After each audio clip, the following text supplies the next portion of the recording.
The moss-haired girl. She see trees covered in black moss and made herself a wig. Maybe the hair in the tree was enchanted. It's fun to think about. Well, let's get to work. Rosemary's Baby, The Shining, Dressed to Kill. These are filmmakers who are following in the tradition of Alfred Hitchcock. Let's put all of our obsessions in this movie. Let's have blood spurting out of the elevator at slow motion for reasons unknown. This is the genre where you can both be incredibly experimental as a filmmaker, but also make a connection to popular culture. That thing must be glued down. Or a really good relaxer, maybe. My shit don't move like that, and I'm part Cherokee. It's a weave, I think. You find that these movies can slip in these pieces of social commentary that you just can't do in other films. You know, in a perfect world, a woman would be able to wear her hair the way she wants to. I can't fault you for doing whatever it takes to get where they keep trying to keep us from getting.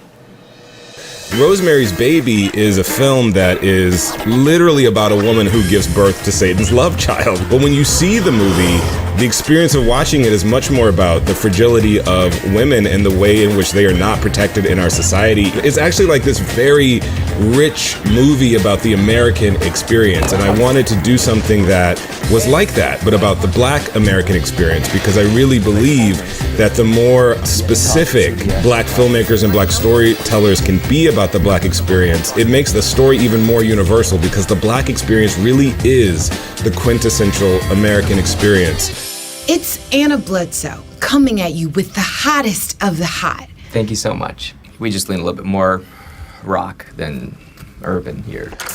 I can't tell you how gratifying it was to discover that trying to make a Black horror movie was not this profoundly new and groundbreaking idea. Black films and Black filmmakers are just excluded from cinema history. Maybe they talk about Oscar Micheaux, Spike Lee, John Singleton, Robert Townsend get mentions, but there are dozens, if not hundreds, of other Black filmmakers that were working every year through these same time periods. So movies like Ganja and Hess, like a lot of Black art, falls into the blind spots of cinema history. Who does your hair? No one? Me? If you went to any other floor in this tower for a job interview, you wouldn't get past reception. Bad Hair was an outline and a rough draft, a dream and a prayer and a wish.